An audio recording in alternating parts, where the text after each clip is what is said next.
और बहुत धीमी गति से ठंड आ रही है, लेकिन राजनीतिक गर्मी बड़ी तेजी से बढ़ रही है। 4 राज्यों के चुनाव नतीजे आए हैं। बहुत ही उत्साहवर्धक परिणाम है। हर किसी का भविष्य उज्जवल है, निराश होने की जरूरत नहीं है, लेकिन कृपा करके बाहर के पराजय का गुस्सा सदन में मत उतारना। इस सत्र में पराजय का गुस्सा निकालने की योजना बनाने के बजाय इस पराजय में से सीख करके पिछले 9 साल से चलाई गई नकारात्मकता की प्रवृत्ति को छोड़ करके इस सत्र में अगर सकारात्मकता के साथ आगे बढ़ेंगे, अगर मैं वर्तमान चुनाव नतीजों के आधार पर कहूं तो जो विपक्ष में बैठे हुए साथी हैं, ये उनके लिए गोल्डन अपॉर्चुनिटी है।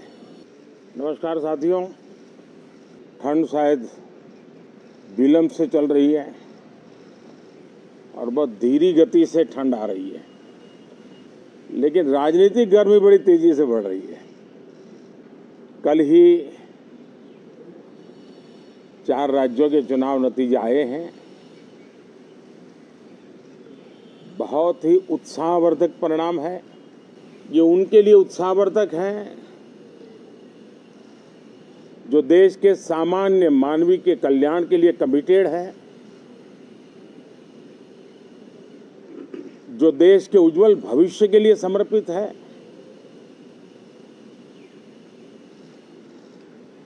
विशेषकर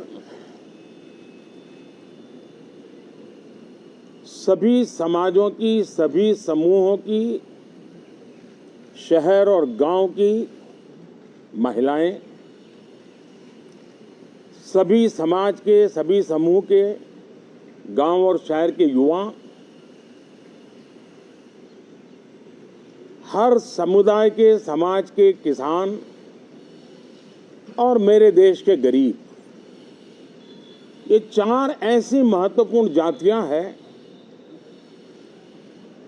जिनका एम्पावरमेंट, उनके भविष्य को सुनिश्चित करने वाली ठोस योजनाएं और लास्ट माइल डिलीवरी,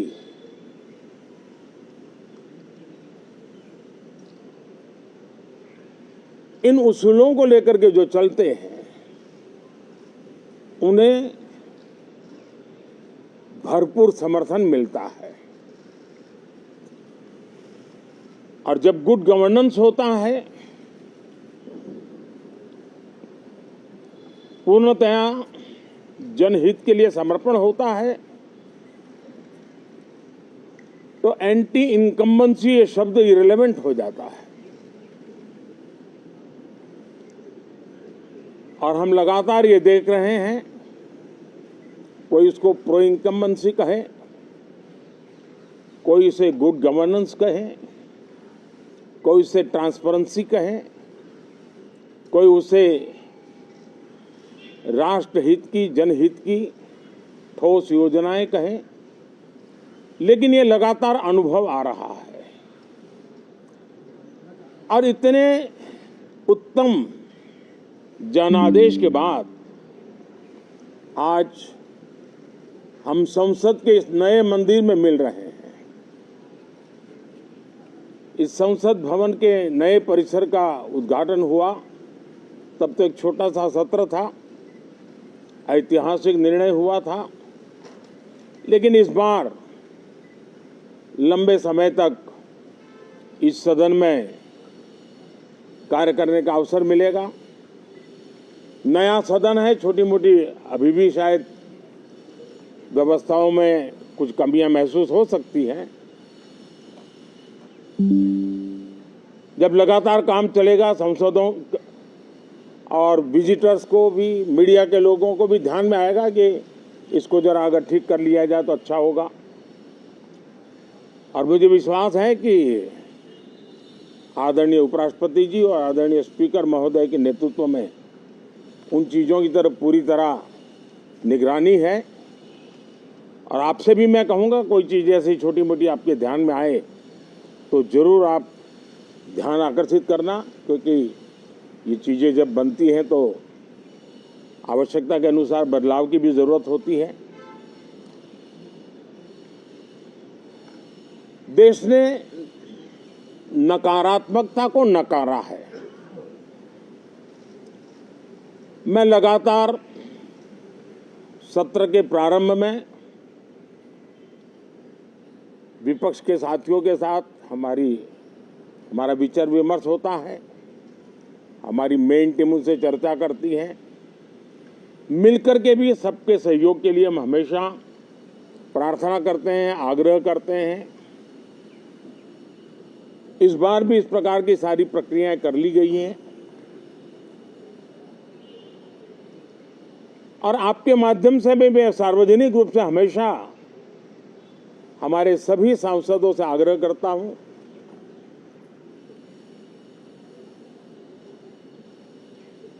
लोकतंत्र का ये मंदिर जन आकांक्षाओं के लिए, विकसित भारत की नींव को अधिक मजबूत बनाने के लिए बहुत महत्वपूर्ण मंच है। मैं सभी माननीय सांसदों से आग्रह कर रहा हूं कि वो ज्यादा से ज्यादा तैयारी करके आएं। सदन में जो भी बिल रखे जाए उस पर गहन चर्चा हो,